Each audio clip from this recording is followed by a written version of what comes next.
All right, everybody, welcome to another edition of The Tea, where we give you the best in social commentary and LGBT lifestyle.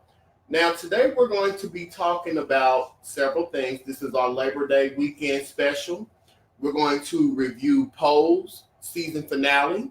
We're going to talk about suicide in the LGBT community. We're going to talk about freedom of speech. And when I say freedom of speech, we're going to talk about it in regards to, is the LGBT or certain members of the LGBT community trying to silence people when it comes to freedom of speech? And like anytime that there is a level of criticism in the LGBT community, are there certain people that try to bully people from not giving a critique in the gay community? And also we're going to talk about this Popeyes chicken sandwich frenzy that's been going on. Now, y'all, I'm gonna tell y'all something. Like this is just embarrassing. This is just a shame, and we're just gonna deep dive into this issue. So, I just wanted to let you guys know. We got a couple things I want to talk about. Other things I want to talk about. I want to talk about the log cabin Republicans and self-hating gays, and how the Trump administration continues to infringe on the rights of LGBT individuals. And when we're going to talk about suicide, we're going to talk about the Marcus Willoughby suicide. And we're just going to talk about, today, we're just going to talk about, are we still living in a time where people are being criticized to the point to where they just feel like they cannot exist?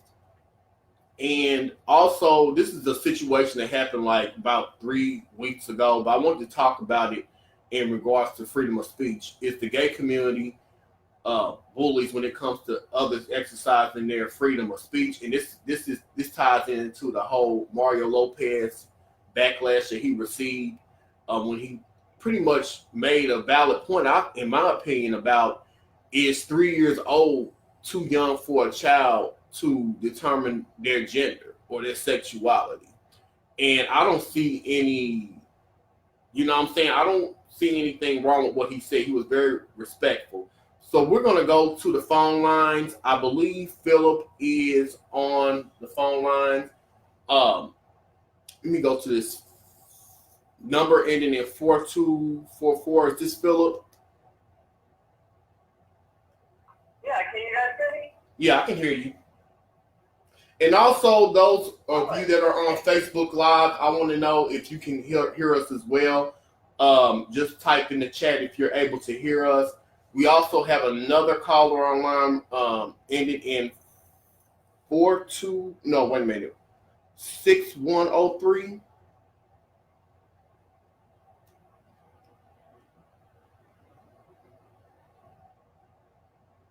Hello, caller. Are you just listening, or do you have something to say at this point? Yeah, me? Yeah, so for the call, when we have time. Okay, then. All right, we'll get back to you. All right, thank you for listening to us today. All right. Yes, sir. Now, Phillp, what do you feel? Because we're going to get on Pose in a minute, but I just want to hear, what is your opinion about this whole entire Popeyes chicken fiasco that's going on right now? Because I'm going to get into an article that my cousin, she actually linked me to this article that was sent through Fox 59, and we're going to read it in a minute. But when you first hear about Popeyes releasing this chicken sandwich and people just going crazy over these chicken sandwiches, what was the first thing that you thought of when you heard of all this foolishness and this fool-la-la? I mean, people, it's just a chicken sandwich. I mean, you can get a chicken sandwich anywhere. Chick-fil-A has them, Burger King has them, McDonald's has them. So I really don't understand what is so great about Popeyes having a chicken sandwich. And I mean, that's really, a question that doesn't really need an answer, because I think that just shows how easy we are when we get hyped up, or a commercial gets us hyped up about something. and we just take it. I think there's a fancy-ass term for that. It's called the opiate of the masses. And that Popeyes chicken sandwich happens to be it. So, I think it's very funny that all these people will be lining up the streets for this chicken sandwich. Well, where is y'all's asses at November 2016 for the presidential election? And then where is y'all at November 2018 when we had the mayoral elections in the midterm? So y'all get lined up for chicken sandwiches and y'all get crunk for Jesus in the church. But when it comes to voting, unless it comes in a 4-piece or a 6-piece or a fancy-ass Big Mac box, we don't want anything to do. Now, let me ask you this, Phillp. Do you feel that this is this like in comparison to these people standing in these long lines on Black Friday? Like, because a lot of people want to make light of this and make this like this is some type of joke, but this ain't no difference than these people out here in Walmart acting a darn fool on Black Friday, ready to beat somebody down because they took that last flat screen TV. But I mean, to me, it's all the same. We just can't make light of this because people had this stereotype that black people like chicken and this, that, and the other. Now there was more than black people in line waiting on those chicken sandwiches, and people were upset because people were just upset because the way that Popeyes commercialized this event or this promotion of this chicken sandwich, how the supply was bigger than the demand, or that's right. Right. Wait, no.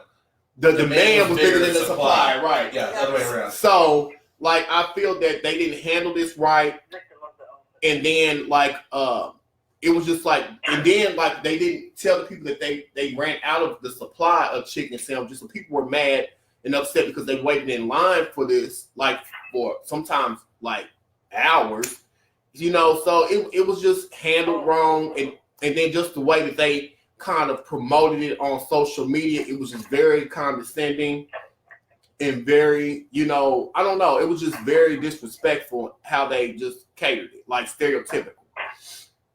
So I just kind of feel. Right. I mean, I think, Yeah, go ahead. I'm sorry. You're right. I think it was handled very unprofessional. And I work in the food and service industry. So if you're going to have a sale like that, you better have plenty of chicken, or people are going to be mad. So I think Popeyes is just a victim of their own success. Yeah. But, it baffles me. Because you're right, it's nothing new. It's just like a Black Friday. But, it's how I feel about Nike shoes. Everyone is all up in arms about Nike shoes. What's so damn great about a shoe that costs as much as my light bill? Ooh. I mean, hell, you can get a pair of pants and some dress shoes and a suit and a tie. Honey, dress for success. A lot of money as a pair of Nike. Right. What kind of shoe is this? So, shoe. What kind of shoe was it, Phillp? He said he was just talking about Nikes in general. People will pay a lot of money for Nike. Oh, yeah. Yeah. Yeah, it's true. They will. Yeah, what I mean is, I'm sorry, what I mean is, you're going to waste all that money on a pair of shoes that you can buy a whole suit for that same amount of money. So, it's just like with the chicken and with Black Friday, we are willing to spend so much money on this and wait in line for material things, but you don't want to get your ass out and vote. That's why there's so many memes and internet posts about this and voting as a comparison. It's true. So, I just wanted to bring that up. Yeah, I just wanted to bring that up. I want to read this article from Fox 59 really quick. I guess this has gone out of control. There was a man in Tennessee that is suing Popeyes over sold out chicken sandwiches. I can't get happy. So this article comes God. from Fox 59 News, and this story comes out of East Ridge, Tennessee. A Tennessee man is suing Popeyes over quote-unquote countless wasted time unsuccessfully trying to score the wildly popular crispy chicken sandwich that sold out earlier this week. Craig Barr of East Ridge, Tennessee, identified in Hamilton County court documents, accused the company of false advertising, deceptive business practices by entity to public. He went on to describe his alleged hardships, countless time wasted driving to and from Popeyes, no chicken sandwiches, was told to come back this day, still no sandwich. According to WVC, Barr added that he was hustled after responding to an ad on Craigslist by someone claiming to know an employee who could hide away sandwiches for those willing to pay extra, then exchange them for $24. Barr says he paid the person, but he never got his sandwich. Barr added, in the complaint that he damaged his tire and rim while trying to track down the elusive sandwich and suffered emotional damage after being humiliated by his friends. Quote, I can't get happy. I have this sandwich on my mind. I can't even think straight, Barr told the Time Free Press. It just consumes you. The sandwich drew long lines at Popeyes locations across the country after a social media spat with competitor Chick-fil-A caught the attention of chicken lovers. So it goes on to say that the Popeyes chicken tweet will say, y'all good? Bun plus chicken plus pickles equals all the love for the original. The paper reports that Barr owns a company in the automobile industry and believes that Popeyes should be held accountable for not meeting the hype that they helped create. Oh, Lord. Quote, it's totally deceptive. Who runs out of chicken? It's a big fiasco. Someone has to stand up to the big corporate. That's what he said. That's what Barr said. And then Popeyes put out another tweet. Y'all, we love that you love the sandwich. Unfortunately, we're sold out for now. Barr is asking for $5,000 in damages. Popeyes did not immediately respond to requests for comment. So I'm just letting y'all know this is the comment. It's scary that we have people out here that are this ridiculous. Like, this doesn't make any kind of sense, y'all, over a damn chicken sandwich. Now, I was going to tell y'all, like, Ridiculous is an understatement. yeah, very understated. You know, and I'm going to tell you, like, I seen my pastor, he commented on it on Facebook, and he had a good point. He says, this don't make any kind of sense. Like, you know, the owner of Popeyes is laughing all the way to the bank. And y'all sitting out here looking like darn fools. Yep. And it's just, and some people even compared it to that episode. Remember the Boondocks when they, did you see that clip? Yes. I said, was that kind of, now speaking of the church, wasn't that was kind of prophetic, wasn't it? That chicken sandwich, like chicken would cause this much of an uproar in 2019. And that Boondocks episode came out, I don't know what year that came out, but it was a long time ago. But I'm telling you, the Boondocks has been very prophetic when it comes to certain things. And this is one of the things that I feel that they kind of saw the future in this. They sure did. All right. It's just the power of psychology Yeah. and the power of marketing. Yeah. How it's going to literally warp people's minds. Mm-hmm. And I've always seen like stuff, people go crazy over electronics, over fashion, but over a chicken sandwich, that's a first for me. Like, seriously, I've never have seen anything like this before. So It's like the McRib.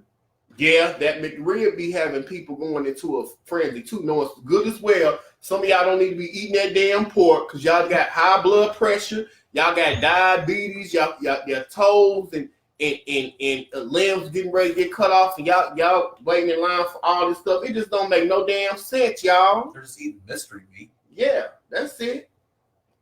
So I just need to know if anybody out there has any input.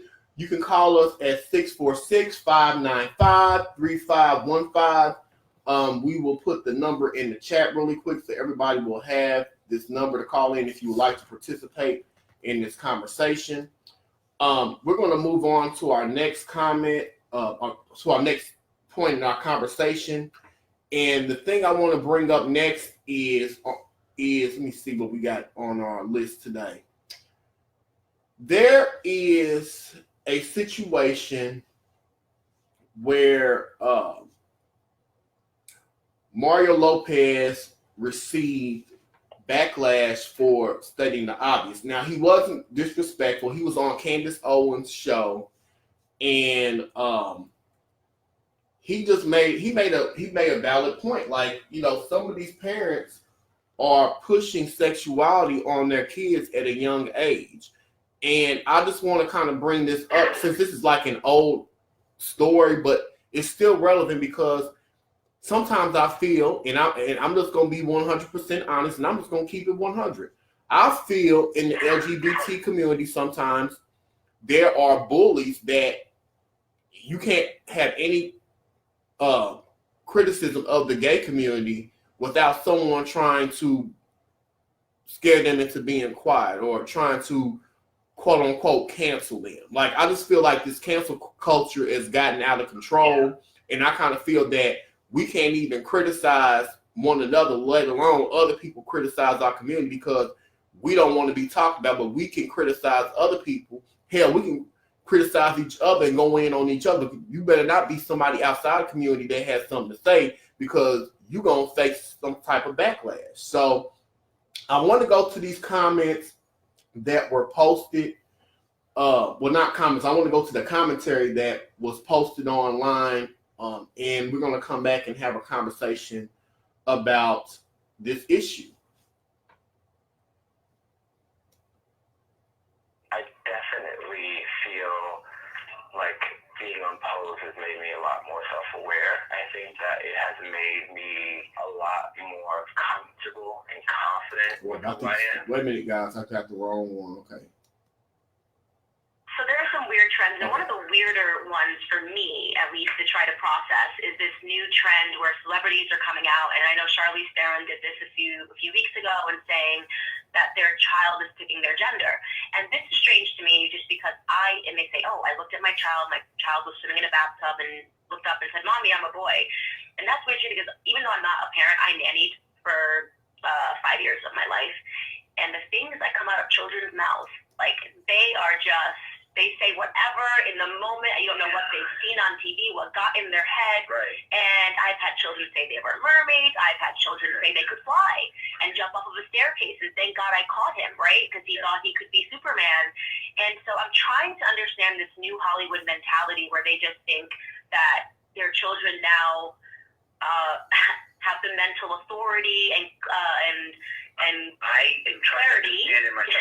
Please don't lump me into that whole. No, I see you're not doing that in your household. No, I mean, I'm kind of blown away too.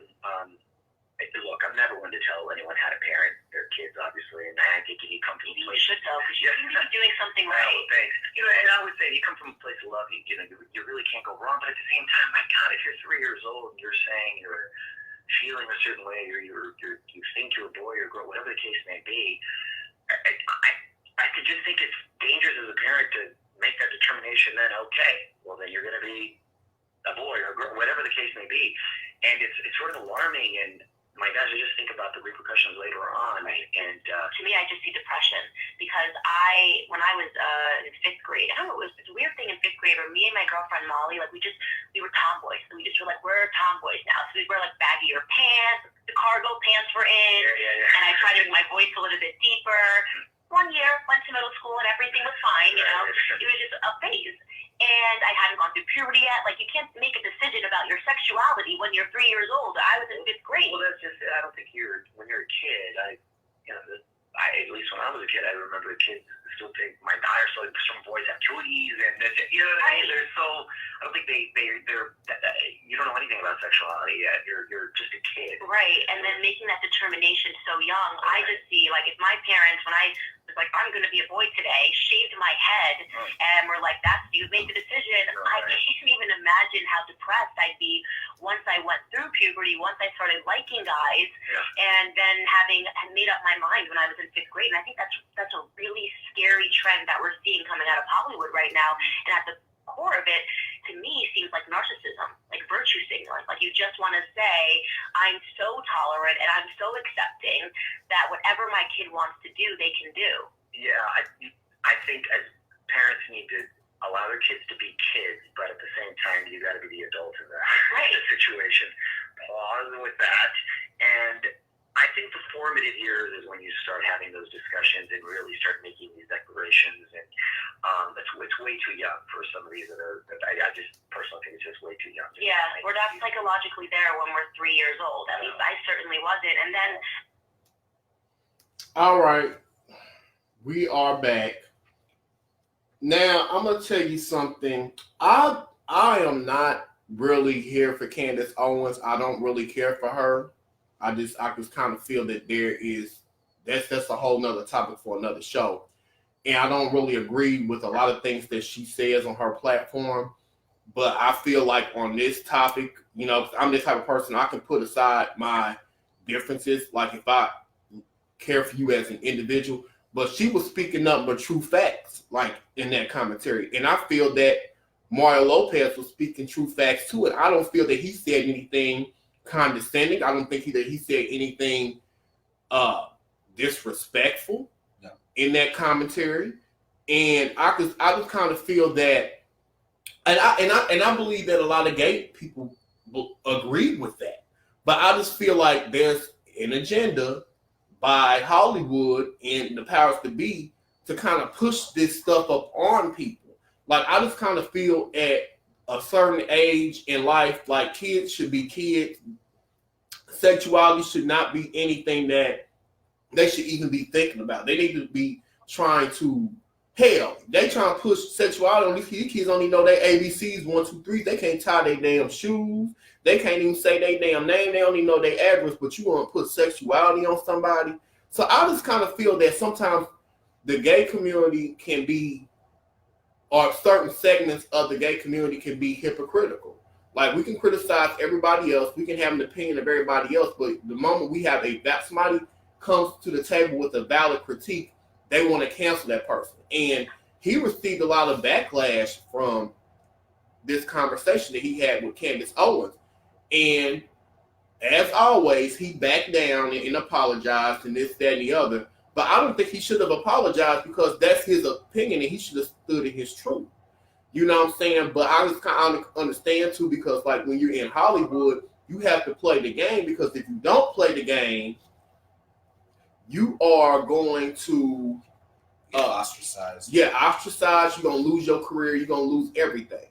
And that's why a lot of people joke around and say, yeah, there is a gay mafia out there. And I ain't about to get into that, because I ain't trying to get caught up in no bull crap. But I just kind of feel that there are people out there that want this agenda pushed for whatever reason. And anybody that speaks against it, that has a voice, that has a platform, they're going to face some type of backlash from it. So, Phillp, I want to know, what do you feel about this entire situation? Were you able to hear the interview clearly? Yeah. And, yeah. Mm-hmm. So what is... Honestly, I think it has a lot more to do with the fact that Mario Lopez was a guest on her show than it does about what he said. And I think a lot of people have put 2 and 2 together and thought, well, whenever he responds about gay people is offensive.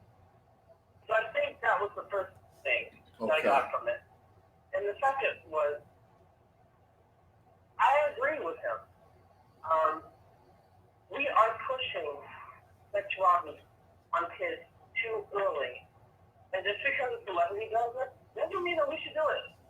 And so, you know, he was definitely right about that. And this has nothing to do with whether you're a conservative or a liberal, Democrat, Republican, religion or non-religion. It has nothing to do with that.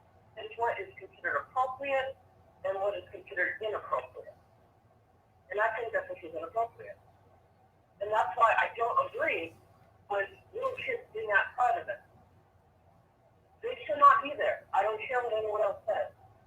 You have to be at least 13 to go up to a pride event, because there are a lot of things about sexuality in general, whether you're straight or gay, that are really hard to talk about children. Mm-hmm. And we as a community, we have to hold ourselves accountable for that, and we have to have decorum. Because a lot of people think that every gay person is the same. We all go out and we have sex with every Tom, Dick, and Harry. And we're trying to indoctrinate kids. So if that's the case, then we need to nip this in the bud. And I always allow ourselves. Mm-hmm. Now, I was just going to throw in really quick that I just don't feel that our community is a, what's that? We're not a monolithic group. Yeah, we all don't think the same. We all don't have the same set of values. Some people are more liberal. Some people are more conservative. You know, and I just get tired of being placed in the category with, I don't know, with people just thinking that we're all just out here, like you said, we're all out here on drugs. We all want to party. We all want to do this, that, and the other. We don't want to have families. We don't want to settle down and have careers. I just get tired of being lumped in that situation. Why can't I be an individual instead of just being lumped in with all this negativity and all this foolishness all the time? You see what I'm saying? Mm-hmm. So, yeah. So what you have to say about this conversation? I don't like groupthink. And I don't like it when the masses or certain masses come together and try to destroy a person for having an opinion. Yeah. And I see it way too often, like even locally, like it just seems so crazy. Like even if you have an opinion about something that goes on here locally in the local community, it's like everybody attacks you. And I know it's people that have bigger names here in the city that have a lot of people on their platforms or like on their social media. It seems like they have to walk a tight rope when they're mentioning anything online because people are so damn fickle. That's why I say I'd rather have a faithful few as far as my following instead of having all these people where I have to walk a fine line and make sure I don't say anything. I can't speak my truth because I'm afraid to be attacked. I don't want no people follow me. I'm gonna speak the truth, and it's just gonna be what it is. You know, you're gonna follow me and respect me because I'm gonna give it to you. You know, it's gonna be straight no chaser. And I just feel like some people feel like they have to walk a fine line because they're gonna get ganged up on them. But these are some of the same gay people that are very closed-minded. They're very hateful, very judgmental. And I ain't trying to shade nobody. And you know me, I'll just keep it 100.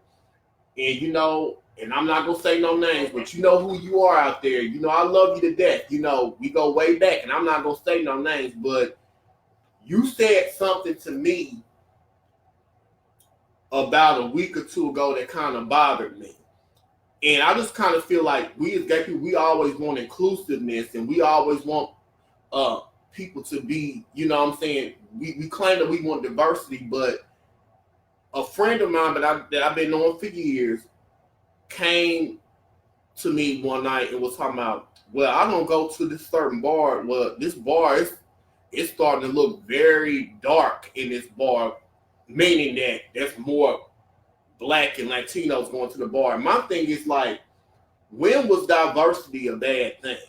Like, you know, now somebody was to start saying, there's a whole lot of quote unquote F-bombs or fags coming to a bar or something like that, you be upset, but you don't use that same type of mentality to discriminate on another group of people. Now, mind you, y'all claim that the LGBT community is all inclusive.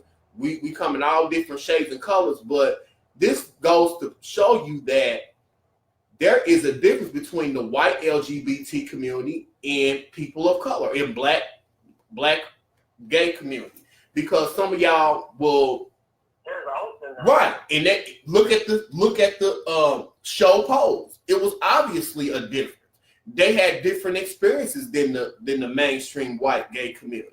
But see, that's what kills me. Like, y'all claim that y'all so inclusive, and then you want to talk this diversity stuff when it comes to making your movement look good, so you can, you know what I'm saying, make yourself look good. But y'all don't believe that. Within the community, we have so much divide.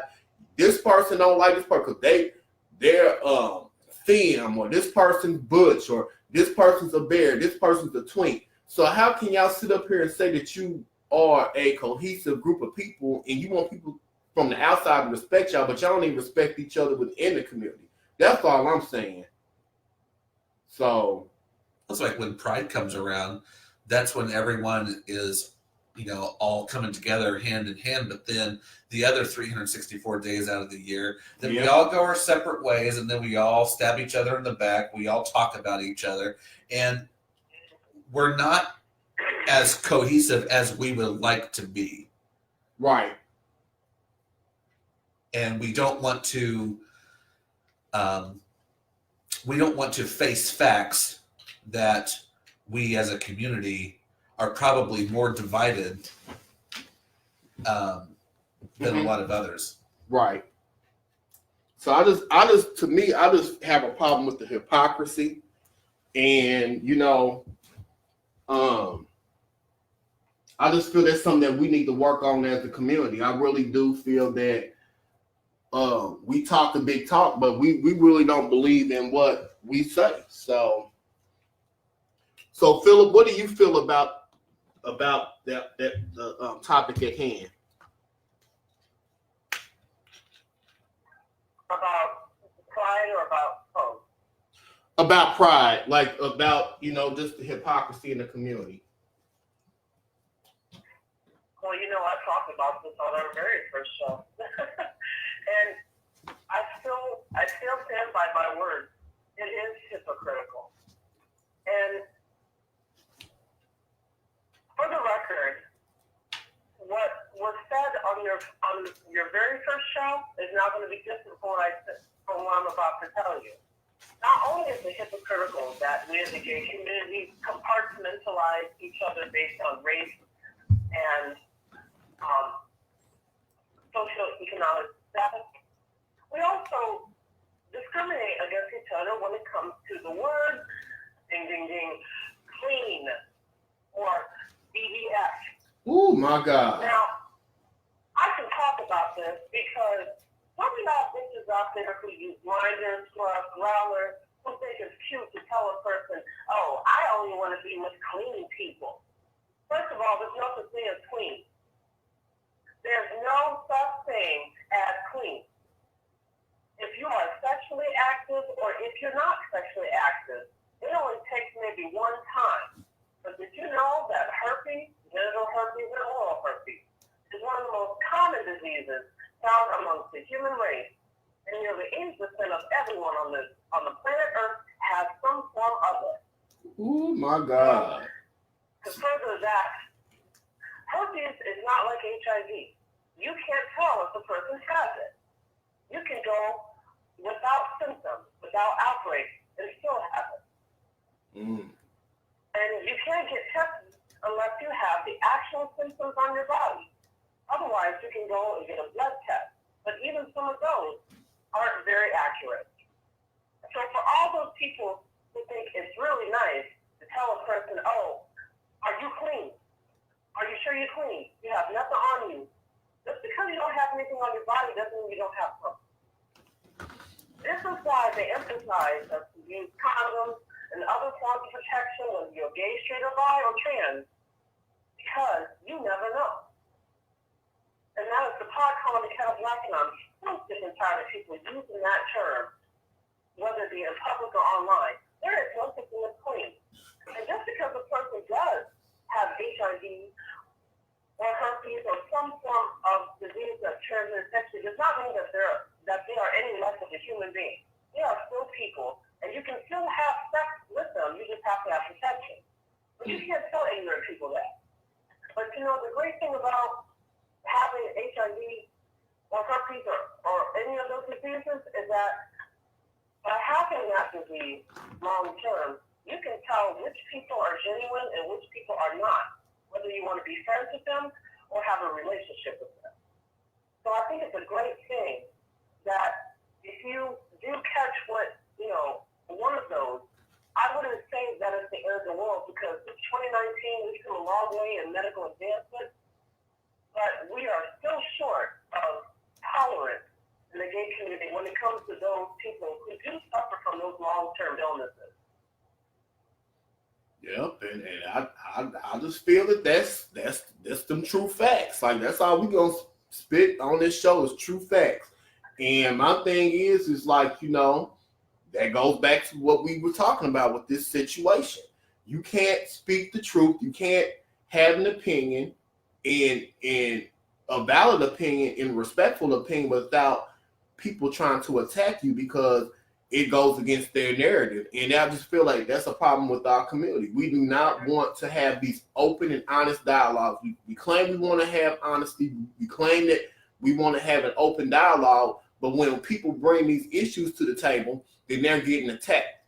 They're the ones that's viewed as being divisive. They're the black sheep of the community. So I want to thank you for bringing that up because I think that that's something that you see a lot, you know what I'm saying? And, you know, you want to judge these people, but like you said, it only takes one time.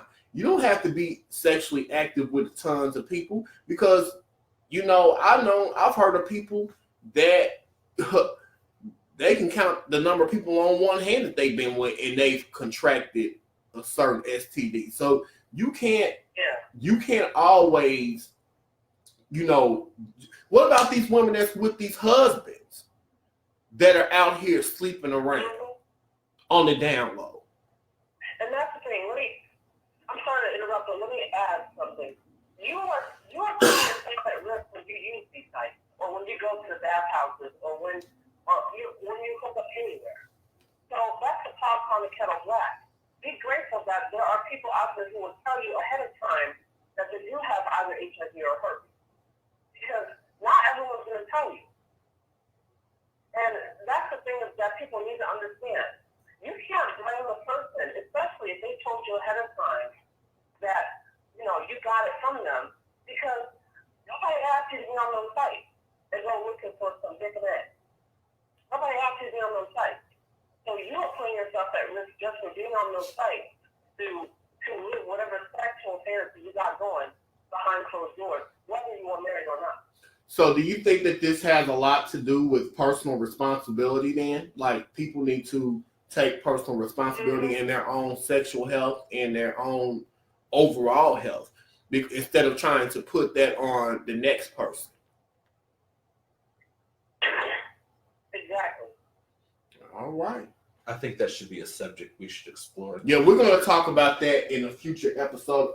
I'm glad we touched on that. I have a guest in mind that I want to bring on the show. I don't want to put it out there yet, but I think World AIDS Day is in December, right? December 1st.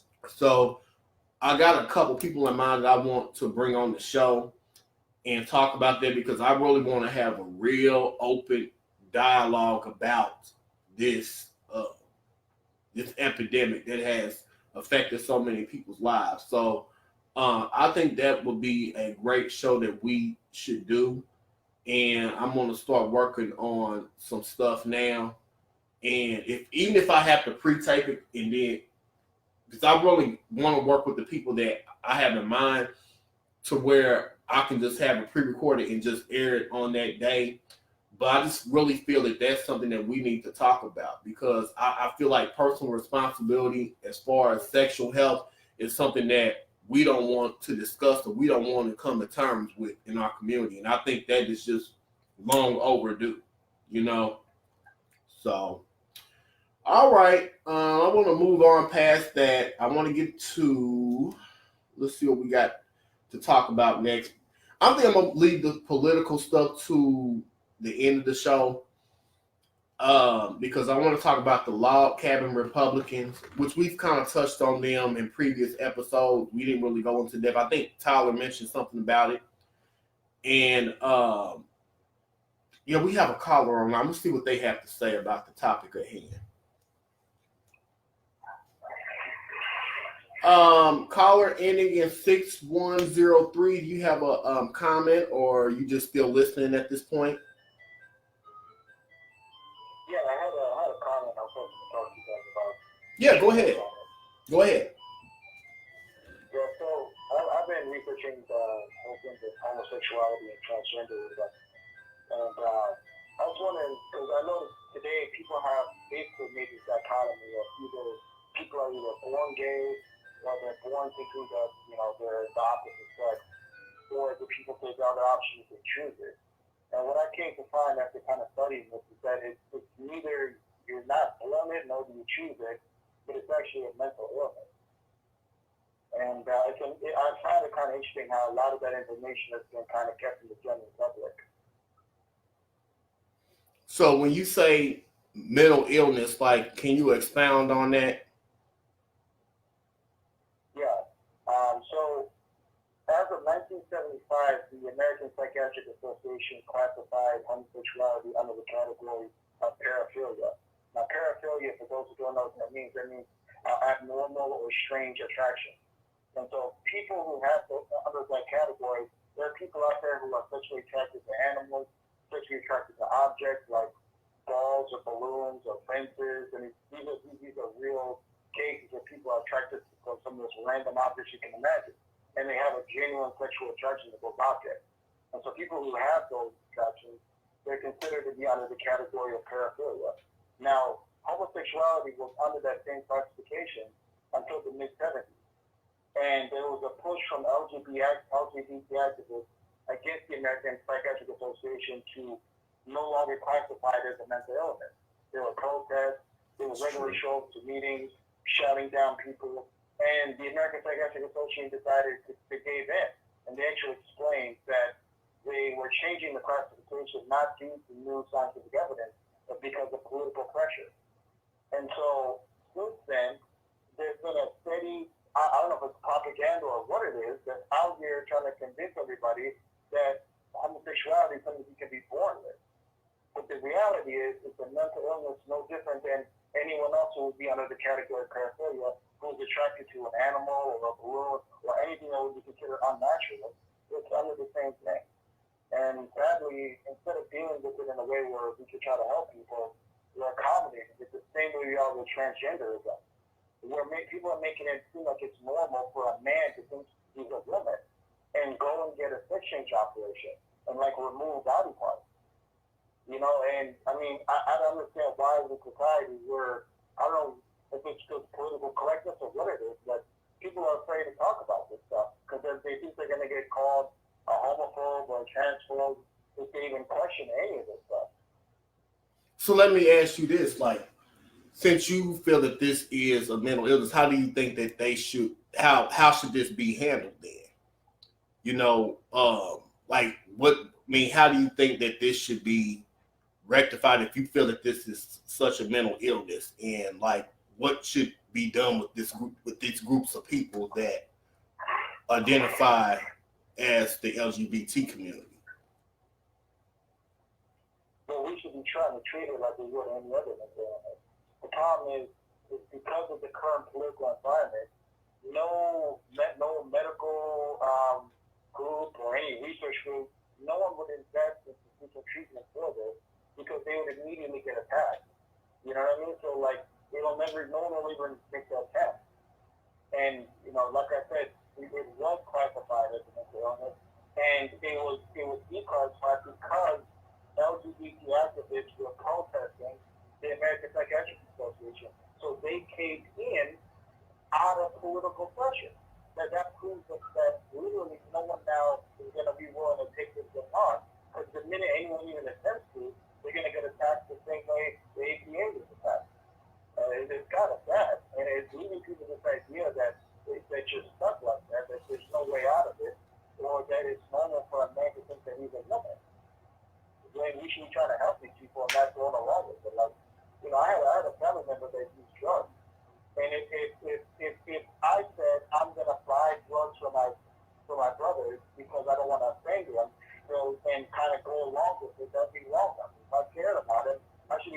help him out of the situation rather than helping him continue this.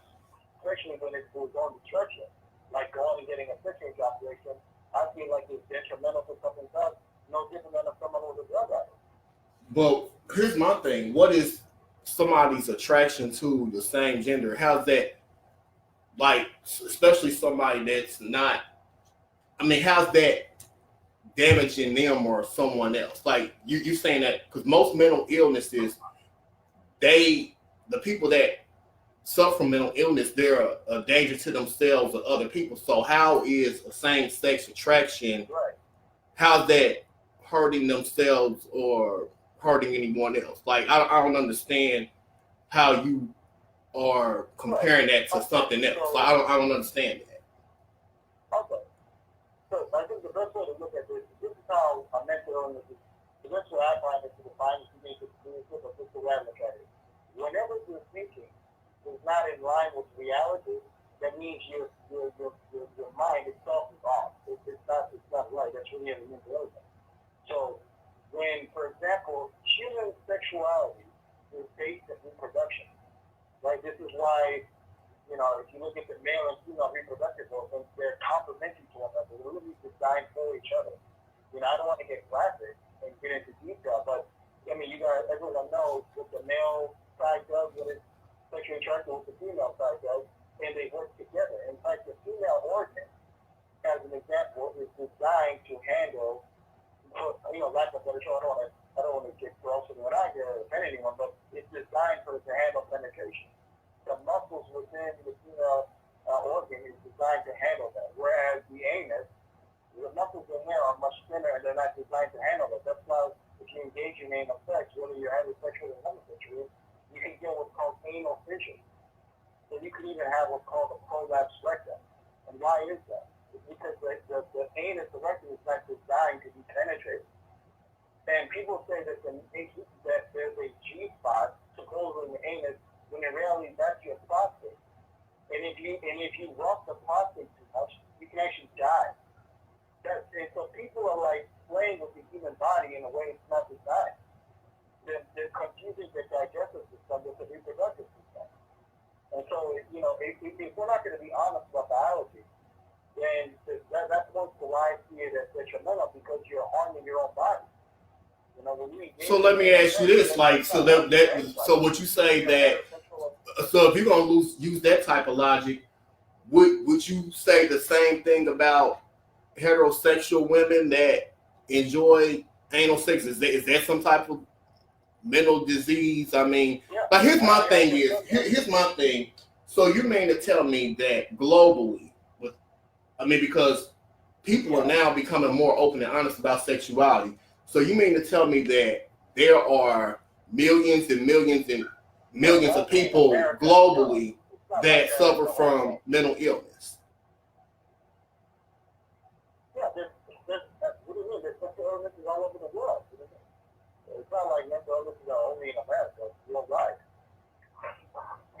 So do you? All over the world, you can find people who are schizophrenic, people who are bipolar, people who've got multiple personality disorders. I mean, I can go down the list. I mean, there's so many mental illnesses, and there's millions, if not billions, of people on Earth that have mental illness. Do you equate sexuality and reproduction as one and the same? Well, they're connected, obviously. I mean, that's just Are they? Are they really? Well, I don't think they are.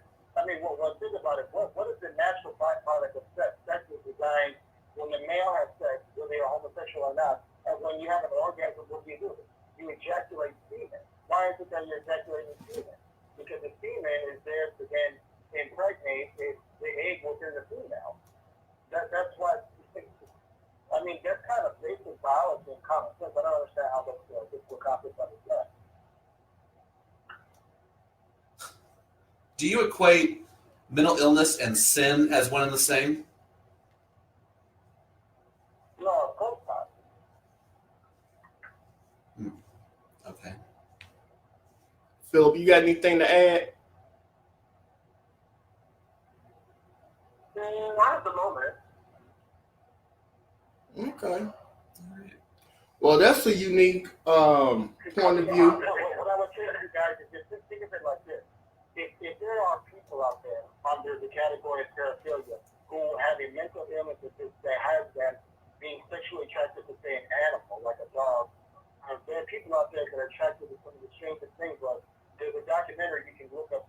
organization I work for that shows people who are attracted. Like there's a woman who is sexually attracted to fences. She actually has sex with fences. There's a guy who's sexually attracted to balloons. You know, so if it's possible and there's precedent for mental illnesses that can change someone's sexual attraction into something that you're not naturally sexually attracted to, then it obviously poses that at the very least you have to concede that there's a possibility that homosexuality could be a mental illness. Because if these people were affected to the point where they're being sexually attracted to random objects, then why is it beyond the pale that a man could have a mental illness that causes them to be attracted to a man instead of a woman?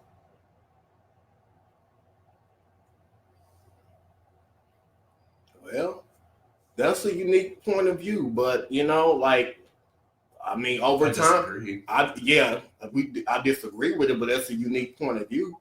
I mean, you know, over time, like, so society changes, like different things that we consider abnormal changes. I mean, like, you know, socially acceptable now. So, I mean, that's a unique point of view. You know, like I said, we can all have a different, you know, opinion or point of view. But yeah, I guess that's. I mean, since we are talking about freedom of speech. Freedom of speech, yeah. So, I mean, you weren't disrespectful, and that's what I'm talking about. Like, you know, and that's okay to have a different point of view. You guys don't think that it's possible? Like, I'm not trying to get you guys to say, "Oh, I'm right in the views." I'm just saying, can you even see that it could be a possibility? Because if these other people have a situation where they're attracted to a fence, for example, or a dog, then that means that it's possible. But you're talking about attraction to inanimate objects. We're talking about human beings having attraction towards consenting, you know, other consenting adults. So how can you even compare that to that? Yeah, that's my point. So, like, that doesn't make sense to me. What I'm saying is that you're missing my point.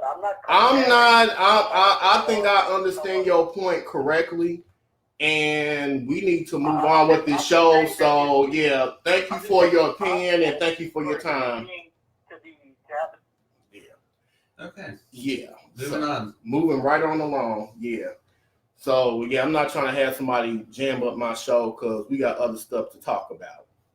So we're going to move on to the situation of the log cabin republic. I'm gonna get the political stuff out of the way. So I guess they're now endorsing Trump for 2020, and I'm gonna go to a clip really quick dealing with the log cabin Republicans, and there was a spokesman that had for the log cabin Republicans discussing their endorsement for Trump for 2020, and we're going to go to this clip, and we're going to come back with the rest of our commentary. Some of my biggest supporters are of that community, and I talked to them a lot about it. I think I've done really very well with that community, and I just got a big endorsement from the log cabin group. Well, a board member of the Log Cabin Republicans, a pro-LGBTQ group, has resigned in protest because of that endorsement of President Trump's re-election campaign. So let's bring in the spokesperson of the Log Cabin Republicans, Charles Morgan, to respond to critics who question how any member of the LGBTQ community could support this president. Thanks so much for having me. Good to have you. All right, let's start there. I want to play something from Jennifer Warren, who is now stepping away from the board. Here's what she said about how she can't square these things. My problem with this endorsement is that this president has not earned the support of an esteemed organization that has spent 40 years fighting for equality and inclusion for all Americans. How do you respond? Jennifer is a friend, and up until 24 hours ago, she was a fellow board member with me on the national board. But like so many disaffected Republicans who have not been comfortable with President Trump and with his record, I look at the question of is America better off now than it was 4 years ago? And is the LGBT community better off now than it was 4 years ago? And under President Trump, the answer is inarguably yes. President Trump was the first person elected to in the United States who supported gay marriage and also has a background supporting equality issues as a businessman and as a philanthropist, but now also as President of the United States. We always try to follow the rule of trust but verify, and looking at President Trump's appointments, supporting, appointing people in our organization, taking meetings with our organization, and just really advancing some of the big causes that are important to the LGBTQ community, such as the elimination of HIV/AIDS in 10 years, or the decriminalization of homosexuality internationally. These are really big issues that President Trump has stepped forward on, and it heartens our organization to be able to support him. Well, and it seems like a lot of folks who object to what you're doing say, listen, anytime he does something that's coded as a conscience protection or the religious freedom issues, that kind of thing, they think that it's a direct attack on the community and that you can't support him if he's doing those kinds of things. I want to read something from Amanda Carey, the advocate. She says, if they're willing to sell us out, what sense of loyalty should I have towards them? The log cabin Republicans, by endorsing Trump, show us who they are. The Muslim bans, the Nazi apologia, the concentration camps, and racial purging. How can anyone who isn't a bigot endorse that? Well, and that's just more of that extremist language that the left continues to throw at us. We like to go back to Ronald Reagan's line, 80% our friend is not 20% our enemy. We're not in lockstep with everything that President Trump has done and said, but on the vast majority of it, we are, because we know it's benefiting not only average Americans, but also LGBT Americans as well. And I would go back to the fact that the Democratic playbook this election cycle is going to be throw names, increased victimization, that identity politics. We reject identity politics, not only in log cabin Republicans, but I think in the Republican Party. And when we start to oppose that narrative, in that situation, we see that the Democrats become unhinged, and we've seen that vitriol spew from the left, just as the quotes you just read. Very quickly, we're almost out of time, but were you surprised at the reaction, or did you anticipate there'd be some people who would not be happy with us? We anticipated that there was going to be clearly backlash, not only from the LGBT left, but also from some of the never-Trumpers that are stuck here in the Beltway that just haven't been able to get over it.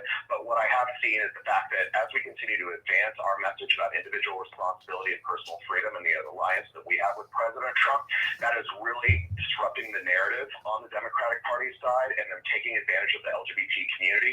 And we're going to let disaffected Democrats and independents know they have a home in the Republican Party, and they have an option and a true friend in Donald Trump. Okay, Charles Brand, thank you for coming to talk to us about controversy. Thanks so much. Good to meet you. All right, we're back. Now, I want to talk about this from the point of view, like, are the log cabin Republicans really for the LGBT community, or is there something else that's going on? Because what he's saying and what's really going on are two totally different things. I have an article from Newsweek where the Trump administration argues that the LGBT discrimination is legal because gay men and gay women are treated equally poorly. So we're going to go into this article really quick, and then we're going to see if what he's talking about versus what's really going on lines up. And this article says the Trump administration filed a brief with the Supreme Court on Friday, arguing, and this was written, let's get the date on this article. This was written on August 23rd, so it's been about a week ago this came out, so just keep that in mind. They filed a brief with the Supreme Court on Friday arguing that employers should be allowed to discriminate or even fire their lesbian, gay, and bisexual employees simply due to their orientation. The Justice Department intervened in one of the two matters before the High Court set to address the LGBTQ employment discrimination during the court's next terms. At issue Title VII of the Civil Rights Act of 1964, which makes it a crime for employers to fail to refuse or hire or otherwise discriminate against persons of prospective or actual employees because of such individuals' sex. While the Supreme Court has held that discrimination based on sex encompasses actions taken or beliefs held by an employer that subject an employee to gender stereotypes, the court has never ruled on whether sex-based discrimination necessarily extends to sexual orientation. In fact, the appellate courts have traditionally held that sexual orientation is not protected characteristic under Title VII, with one note exception. In 2017, a federal appellate court reversed the prior holding to declare that discrimination against one's sexual orientation does not violate the law.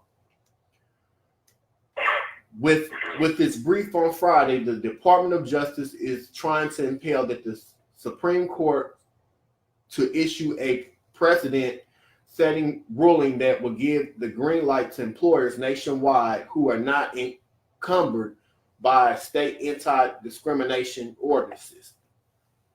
Just last week, the Department of Justice filed a similar brief in a different case dealing with anti-transgender discrimination, arguing along the same lines that federal civil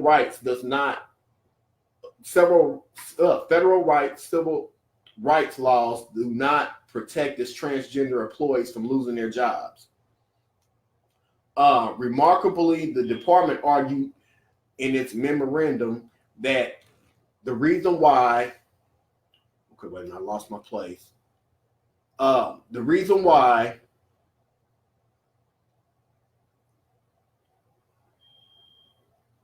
I'm waiting for this to read. Okay. I hate these sites. Got these ads coming up. Okay. Upon experiencing discrimination from an employer, both men and women in same-sex relationships would be similarly situated, and they would be treated the same, the department argued, negating a claim under the Title VII sex-based protections. And let me see how long this pretty much goes on, but pretty much like if you guys want to check this article out, it's on Newsweek. It pretty much goes into kind of just contradicts what Trump just said. And I just kind of feel that these log cabin Republicans are kind of delusional to think that this man is really on their side or their community side, because he's not trying to enact laws that would make it, illegal for employers to discriminate against people that are gay, lesbian, or transgender, and we're just talking about basic needs. Employment is something that we all need. So why, you're supposed to be a Republican, you want people to work and everybody to earn their own keep. Why would you put laws in place for people to be discriminated against when you have a lot of your best employees that are part of the LGBT community? Like, there's so many segments of society that are being ran and controlled by members of the LGBT communities, but you want these same people to be discriminated against. So what do you guys feel about that? Not to mention, you have customers. Exactly. Not to mention, what about your customers? Yeah. So you're going to discriminate against gay people as your customers too? I don't understand why they're even doing this, considering doesn't equal opportunity, the WEOO or something, are we protected under that? Well, that's what the Supreme Court trying to decide. Religion. Sorry? That's what the Supreme Court is going to be deciding under Title VII of the Civil Rights Act. That's just a stupid thing to decide, though. I mean, that's really ridiculous. I don't think Trump is doing this because he agrees with them. He's doing it because it's part of the campaign. Yeah. He's trying to please as many people by just doing something reprehensible like this. It fires up his base. To earn another term. So, but you see, just because Trump is doing this as a means to end doesn't mean it makes it any more wrong than agreeing with them. I mean, I don't really believe Trump is racist or homophobic. Not because I think he's a great guy. No. I think it's because he's only doing this because it's a means to an end. So if he wants to agree with white nationalists, or if he wants to agree with televangelists that all this about us is wrong, that we shouldn't have jobs in the same place as everyone else, he's going to do it just to make them happy. as long as he gets his second presidency out of it. That's all that he really cares about. Yeah, that's true. And he's yeah, going to cater to that base that got him elected. And in the first place, that's why you see him using certain language. Well, he refuses to use certain language when it comes to these domestic terrorists. He don't want to call them what they are, and he doesn't want to offend the NRA because a lot of that base were the people that got him elected. So he's playing his cards very carefully. He knows what communities of people that he needs to cater to get reelected in 2020. And I just think, like you said, I think he's playing the game. Like, he wants to act like he's for the LGBTQ community by saying that, bringing up the log cabin Republicans, but little does he knows most people look at the log cabin Republicans, especially in the LGBT community, as sellouts. They don't represent us. You know what I'm saying? They go against everything that. Mm-hmm.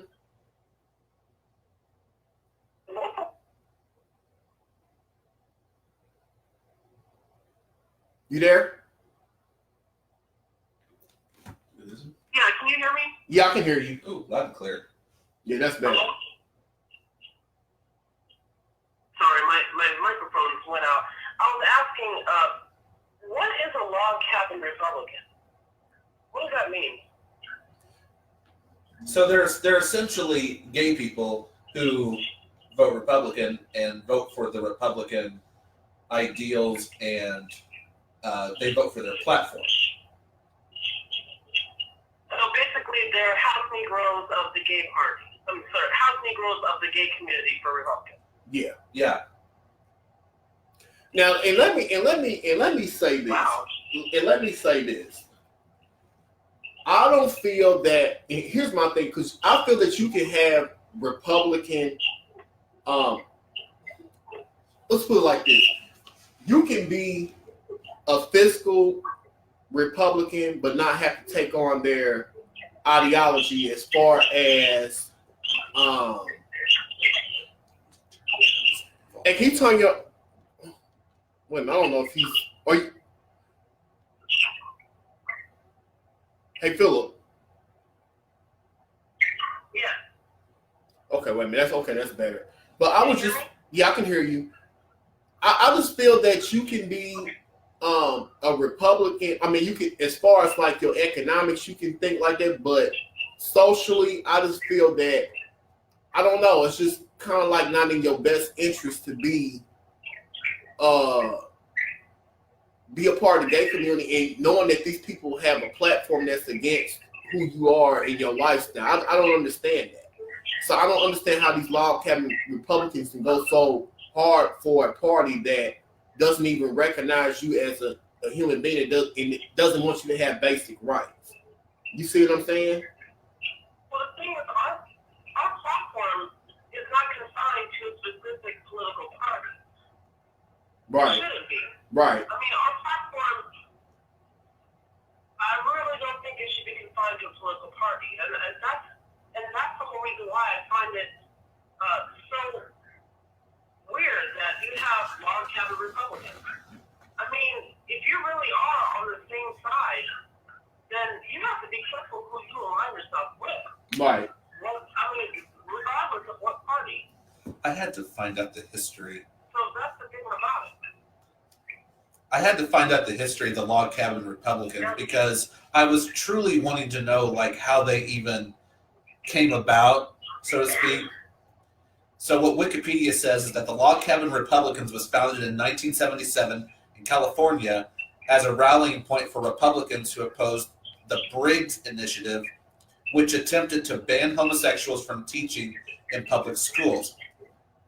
In addition to sanctioning the termination of openly gay and lesbian teachers, the proposed legislation authorized the firing of teachers that supported homosexuality. While mounting his imminent presidential campaign, Ronald Reagan publicly expressed his opposition to the discriminatory policy. Reagan's condemnation of this bill epitomized in a letter sent to a pro-Briggs group, excerpts which were reprinted in the San Francisco Chronicle in 1978, played an influential role in the eventual defeat of the Briggs Initiative. And then from there, they have gone on to support certain presidential candidates like George H.W. Bush, Bob Dole.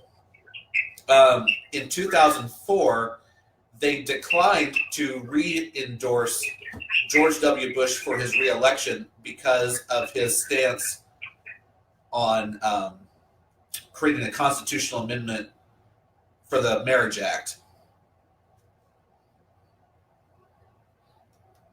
Okay, so that kind of gives us an insight on the history behind them. So, in your opinion, like, getting back to what I was initially saying, do you feel that what this person was saying on that interview with on Fox, that was actually on Fox Network, does that really align with the reality of, you know, what Trump is actually doing? Because they're trying to paint a narrative that he's for the community, but we just read in this article of what he's actually trying to set in motion. So do you think there's two contradictory things that are being said? I do. Yeah. I think they're speaking out of both sides of their mouth. Yes. Yeah. So that's why I said. I mean, that's why Go ahead. it's two-faced. That's what it is. It's all two-faced. You say two-faced? Two-faced. Okay. Yeah. Yeah, I'm in agreement with that. Mm-hmm. Because I truly feel that they don't want to advance our goals. And then the fact that they want to bring up this thing in the Supreme Court, I mean, it just goes completely against what I believe. There's no way I can be a Republican and support Trump. Yeah. And someone who is gay. I just can't do it. Yeah. I mean, you can still be Republican, but you got to be careful who you support regardless. Right. Just, you know, no difference in being a Democrat either. I mean, that's the thing. Just because you are part of a political party doesn't mean that you should automatically give your approval of whoever that they have as your leader. Right. And we've seen that already in 2016. And we're seeing that now with the current race for to become the Democrat candidates for presidency. You don't just put all your eggs in one basket and just go for whoever is part of that party. That's the most reckless and irresponsible thing that you can do as a voter as well as a person. Especially if you're part of a marginalized community like the LGBT community or people of color. Mm-hmm. Yep. And I just feel like with this election coming up, it's going to be very pivotal. You see what this administration has been doing, you know, and here's my thing. Whether or not you agree, and this is going to tie back to that caller earlier, whether or not you agree with the gay lifestyle, or you know you feel this, that, and the other about gays, lesbians, and transgenders or bisexuals, that's besides the point. We're talking about basic rights. We're not talking about whether you feel that it's a moral issue or if you feel that it's right, wrong, or indifferent, whether you think it's a quote-unquote mental disorder, which I feel that that's full of crap, because he kept on, I'm going to get on this for a minute. How are you comparing people being attracted to inanimate objects versus two consenting adults being in a consensual relationship? Like how do you compare that? Like that's, you comparing apples and oranges. And then he went on to say, like, I you know, that was just crazy to me. But that goes to show you that you have to get out here and vote and make your voice known, because there's people out here that believe this stuff. Because if you're going to go by that, it was one time when they felt that blacks or certain groups of people were inferior to white people, you know, mentally and, you know, as far as intelligence and everything else.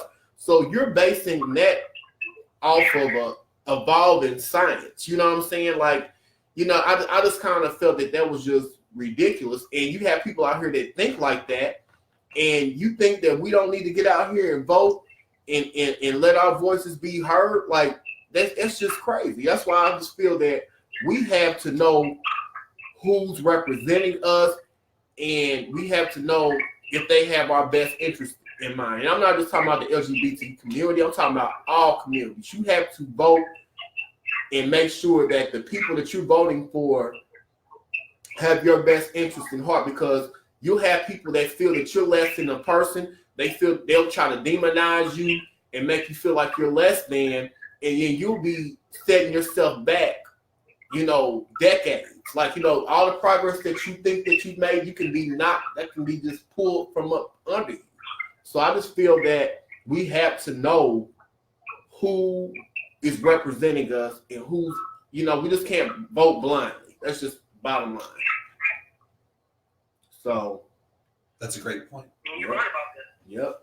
Now I want to get to we're gonna get to polls in a minute, because I want to end the show on that.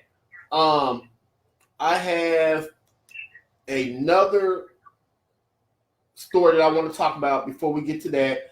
It's about a young man that committed suicide because he was bullied because of his attraction or him being in a relationship with a transgender woman. And this story comes from Hollywood Unlocked, which is a very popular blog. And this story, Phillp, I'm going to put you on mute for a minute, because I don't know what's wrong with the audio on your end, but I'm just going to put you on mute for a minute so I can read this article, and then I'll take you. Yeah. Yeah, sorry about that. All right. This comes from Hollywood Unlocked, and the title of the article is "Man Commits Suicide After Being Bullied for Dating a Transgender Woman." And this article was written by Deja Monet, and it reads, according to AAZO's Maurice Willoughby, who was 20 years old and he was known as Reese Him Daddy, went live on his Facebook page and quickly gained over 15,000 views after openly admitting to dating a transgender woman. However, the video received backlash, and Willoughby was bullied for dating his girlfriend, Faith.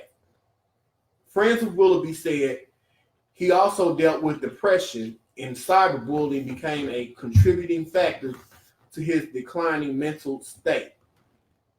Before his death, Willoughby posted a status on his Facebook about his girlfriend and said people should never judge his decisions. And this is his quote: "Y'all can say whatever you want about Faith. I really don't care if she's not passable.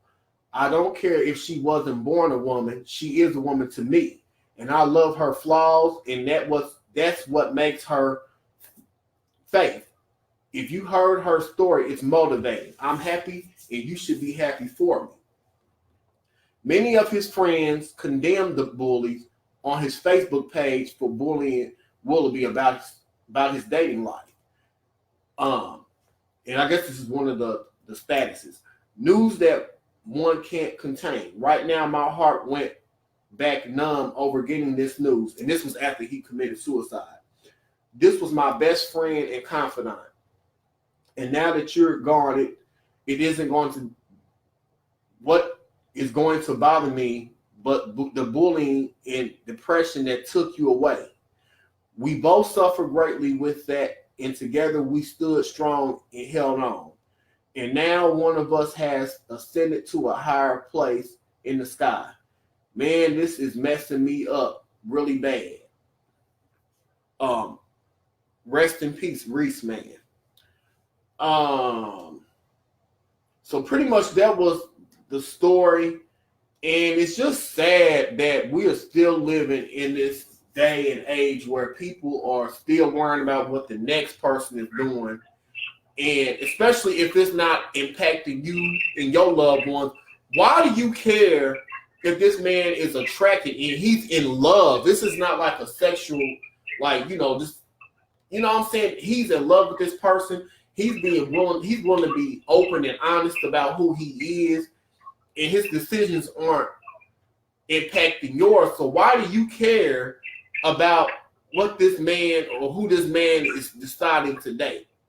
They're two consenting adults, and most of these people that got something to say are these same down low individuals that'll sit here and sleep with Tom, Dick, and Harry, and then go home and lay up with their girlfriends or their wives, but you want to condemn somebody because they want to be open and honest about who they are and what they like. So I just feel sad that this young boy is 20 years old and he's ended his life because he was in love. And I've seen the pictures, I can tell there was some chemistry between them.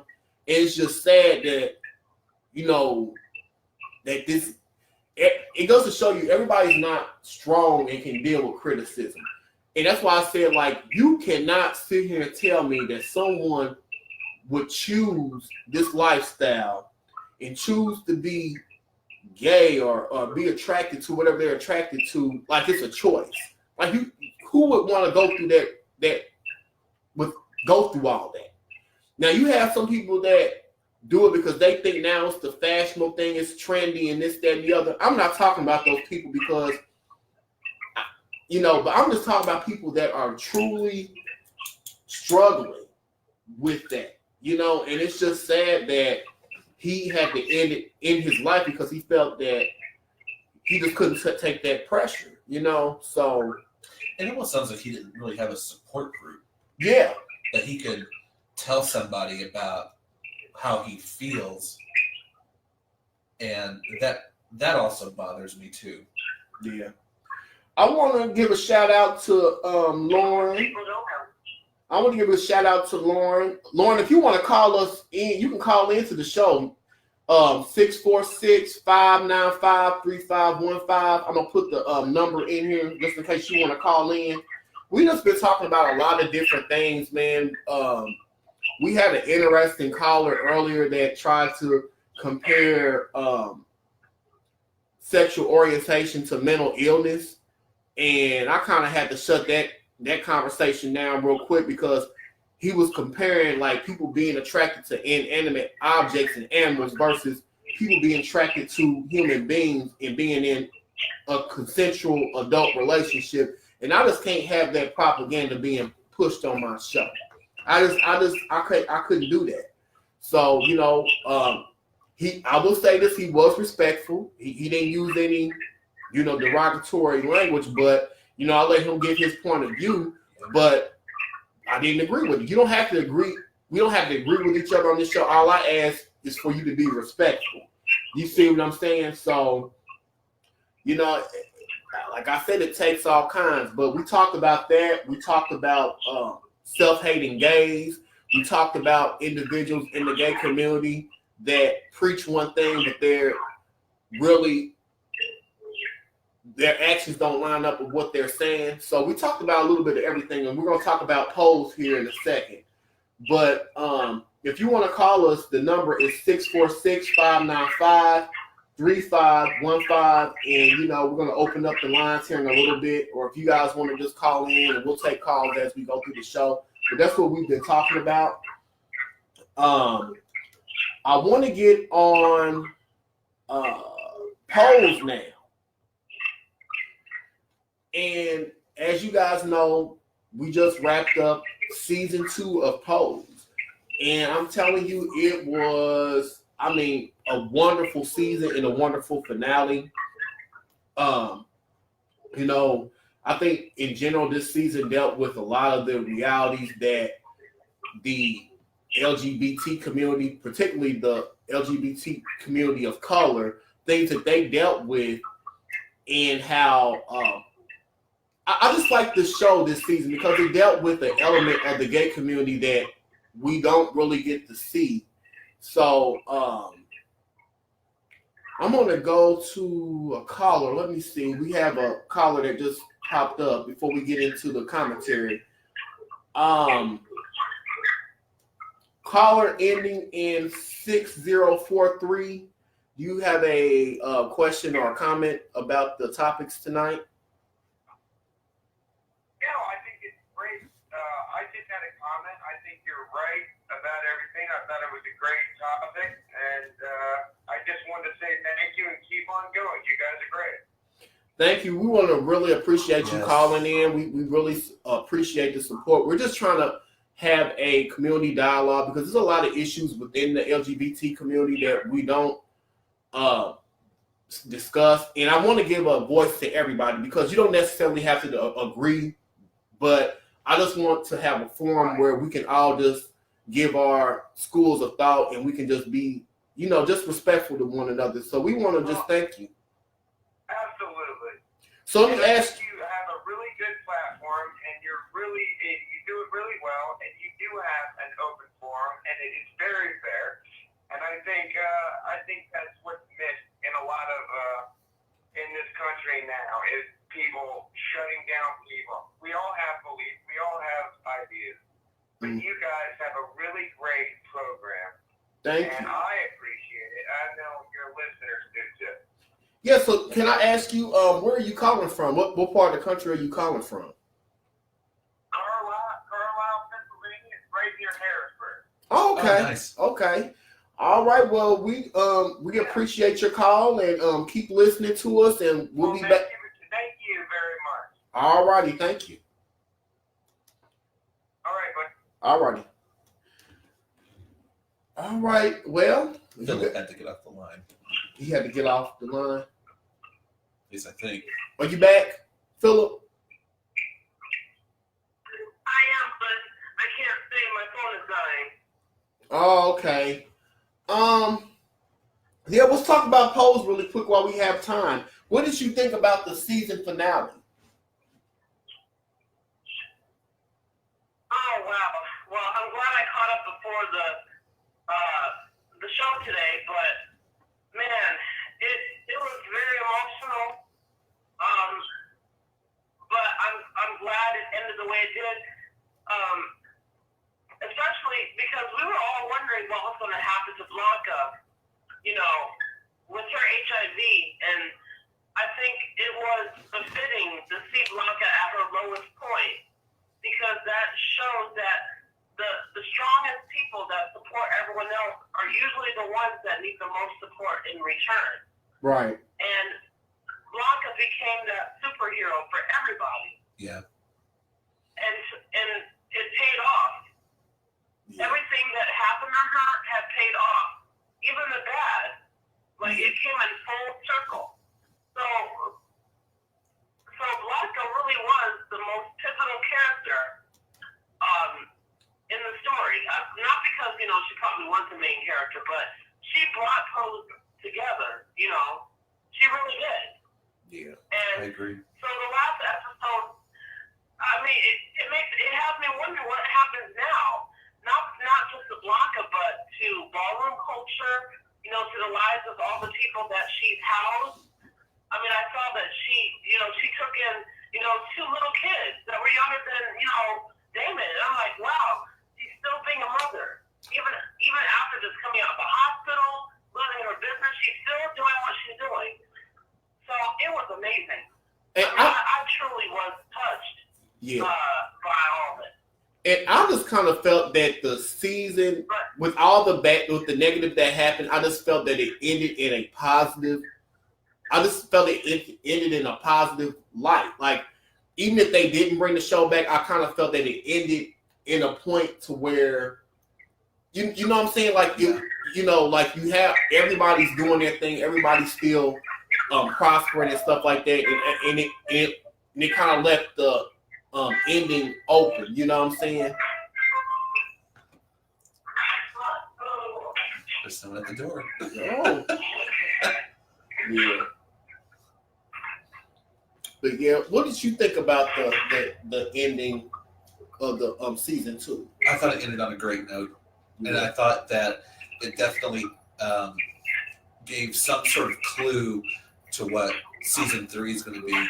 Mm-hmm. I know that there was a lot of drama a few episodes back, and I'm losing my train of thought.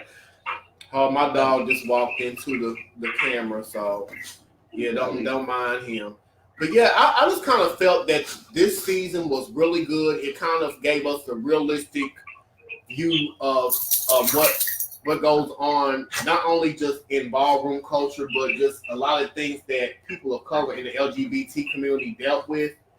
And it kind of like, even with all the adversities that took place in the show, it really showed us that we do have a sense of family. Yes. And a lot of people that were ostracized during that time or didn't have family, or we all came together and kind of made sure that everybody was taken care of.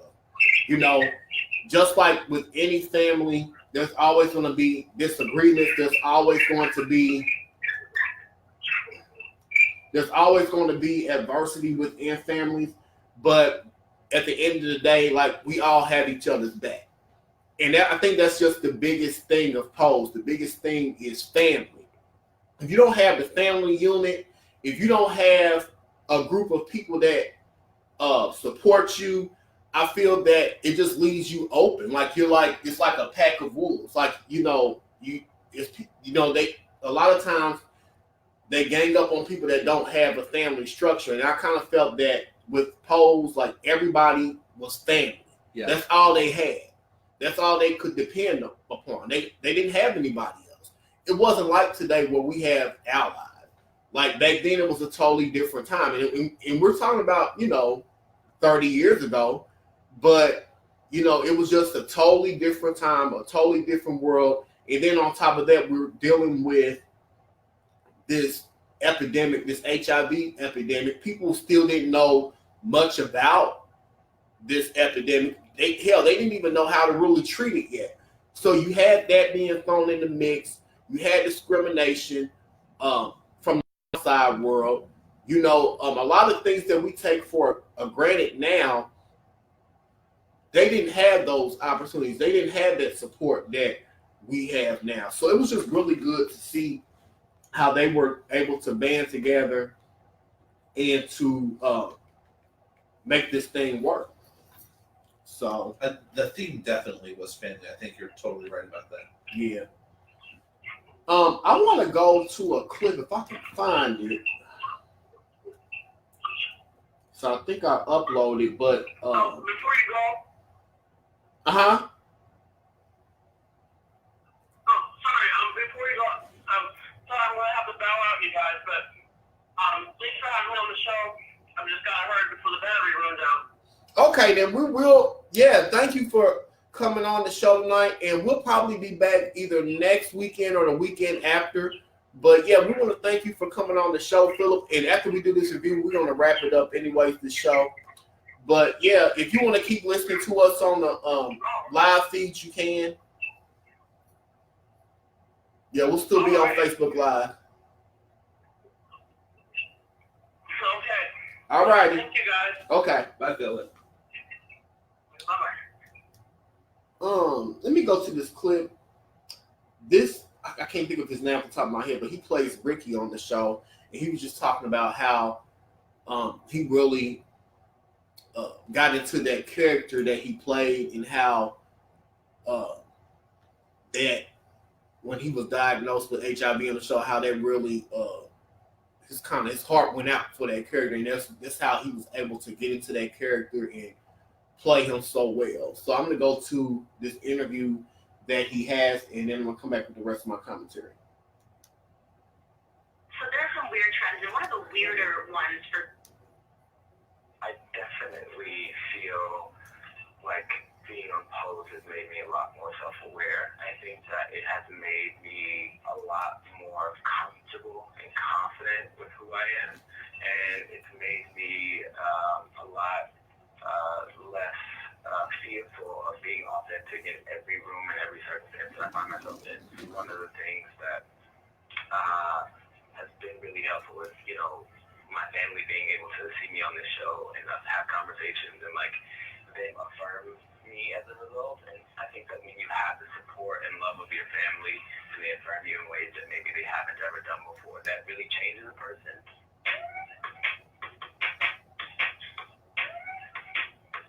The work that we do is sort of like a ministry, you know, in a way. It's about connecting with the hearts and souls of people and helping to edify the folks who feel ostracized, the folks who feel marginalized, the folks who feel like they haven't had a voice. We're able to add a voice to those voiceless people. I think a lot of folks who identify as cis or heterosexual don't really understand just in a comprehensive level what it means to be queer or trans. And a lot of folks who are not people of color especially don't understand what it means to be trans, queer, and of color, and how all of those three things intersect to create vulnerability in the world.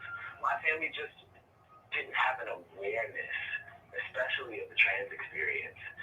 They didn't have an awareness comprehensively of what my experience as a queer man was like. And I think that sometimes it's really easy for families to just not talk about certain things because it's comfortable, and Pose has really opened up a space. It's become a vehicle for us to have conversations week to week about things that they may be curious about, but they didn't have the language or an opportunity to really ask me, or I didn't necessarily always feel comfortable asking them, but Pose has given us sort of a vehicle and a catalyst for a conversation for us. We haven't gotten to see a lot of depictions of Black, gay, male intimacy on screen. You know, I think Moonlight was a very huge step forward for same-gender loving men of color in terms of representation. But even in Moonlight, we didn't get to see the intimacy depicted in a way that affirmed sex between men. For us to be able to do that on Pose this season, and for me to be a part of that, was truly an honor and a responsibility that I didn't take for granted. Not to mention that these two characters are also HIV positive. The stigma surrounding folks who are living with a positive status and allowing them to have sexuality, allowing the world to see them as sexual beings. It was a beautiful moment about two souls connecting and the sex just being an extension of the connection that they were sharing. Historically, there aren't a lot of mentors in the gay community for younger men coming up. Your parents can't really teach you how to live life. Your grandparents can't really tell you how to live life unless they've been in it. And so a lot of times it's older men who are able to teach their younger partners certain things about how they should love themselves and how to navigate the world. So as complicated as it is, it's very common, and I'm glad that we're able to stoke the fire and have a conversation about it and let people chime in and investigate it, because that's really what the show is about, and what the work that we as artists want to do is, you know, we don't want to do things that are just safe. We want to do things that are going to get people talking and have people asking the hard questions so they can investigate the things that are occurring in our world and in our life that maybe need some work. All right, we are back, and it was so much I got from that little small interview, and that's another thing. The other thing that I saw in this season, in general, is just how the issue of self-love and self-respect, and also people taking the reins and kind of just being a role model for the younger generations, you know. And I kind of feel that was a good thing, that we saw a lot of that in the community. Like, you know, so many times, you know, you weren't probably able to get it right, but maybe you could help out the next generation to get it right. And I think that was a good thing too, because I know that Pray Tell and Blanca, they went through their things. They went through a lot of things. They didn't really have anybody to look up to, but I think they really did a good job in kind of helping these kids, like the ones that were coming behind them, not to make the same mistakes that they made, or helping them along, you know, in their struggles. So I think it was a really good show, really good season finale. You know, I don't think they sugarcoated anything like they did. They showed that HIV had and AIDS had an ugly face to it. You know, they showed that people a part of the LGBT community, especially trans women, they had their struggles. They were being discriminated against and everything else. Boss, stop. Yeah, but yeah, I feel that it was a really good series and a really good show, and I don't know. I'm glad that it ended the way that it did. You know. Yeah, because at the beginning of it's the beginning episode of the second season. It started out very Dark and gray. Very yes, exactly, and you really didn't know what kind of path that they were going to take. And that's why I'm so glad that it ended on such a positive note. Also, the character that plays Ricky, or the guy that plays Ricky, I should say, how can I say this? I don't see very often, especially in the gay community, where two men, especially two men of color, are being intimate together. I've rarely seen that. Yeah, especially in mainstream media. When I was coming out, of course, it was Will and Grace, it was Queer as Folk, it was a lot of white people, and I think that though a lot of whites in the gay community associate other whites, they don't associate a lot of black people, and I think that's very unfortunate, and I think it's kind of unfair. Yeah, they don't really associate. They don't think that. I even hear people that I've even heard people even in 2018 think that it is so taboo for a black person to They think it's so taboo for people to be black and gay or to have relationships. I've heard that a lot. You know, and it's just like, oh, am I in the twilight zone? Are you guys serious? Like, you know, these are the things that are still taking place today, and I'm glad that we have shows like this that are pretty much destroying these myths and these false stereotypes. You know what I'm saying? And they're breaking down barriers. Barriers, exactly. You know, opening up doors for other trans and gay individuals to get into the industry. You know what I'm saying? Yeah. So I really feel that this show goes beyond just the show itself. That's the reason why we cover this, because this is a groundbreaking show, and it's like you said, it's destroying barriers, and people are now starting to be able to go into other arenas besides, you know, just what we've been encased in. Like, you know what I'm saying? So I love this show. And there was another show that came out in I want to say the early 2000s, probably like around 2005, 2006. It was called Noah's Ark. Oh, yeah. Yeah. And that show, because I'm not going to say this is not Pose is not the first show of its kind, but I think it's the first show of its kind that was actually able to gain traction and that picked up momentum to the level of like you said, your Will and Graces and your Queerish folks. You know what I'm saying? Like I kind of feel that this show is on that level, and we now get a chance to look into a world that has not been really displayed out there, you know, in mainstream media. So, but yeah, I feel that Noah's Ark was a good show too. I kind of hate that it didn't last as long and it didn't get the same amount of traction as Pose did, because I think it would have made head, you know, leaps and bounds. But I'm glad that we have something now that is comparable to that, and that people are now able to see another side. And it also kind of shows us that our community is not, like I said, a monolith. So, like, you know, we are all different shades, colors. We have different experiences. You know what I'm saying? It's just, I don't know. I just think it's a really good thing. So, I really think that FX has taken Pose to heights I've never even considered. yeah. Because I was the first season, even though it was good, I was just concerned. Like I said, is this going to just flop? Is it going to, you know? I didn't know how I was going to do, but I think the second season they really brought it.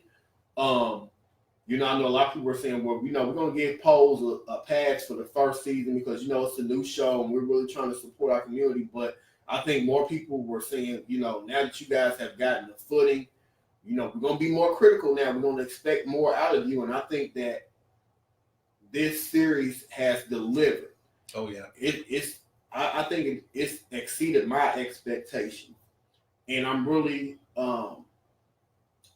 excited about what's to come for season 3. So, yep. So I didn't know if you had anything else to add to that. But, No. Yeah. Well, I think that's about it tonight, y'all. We're gonna wrap this show up. I want to thank all the people that were on my Facebook Live that popped in and checked us out. I want to thank our callers tonight. I want to thank Phillp. And just keep supporting it. Just keep spreading the word. Like I said, we're always up for different points of view. We're always up for different dialogue. The only thing I'm asking for you, if you're going to participate in the dialogue, just keep it respectful and just be open-minded. That's all I'm, you know, because, you know, I want everybody to have their point of view.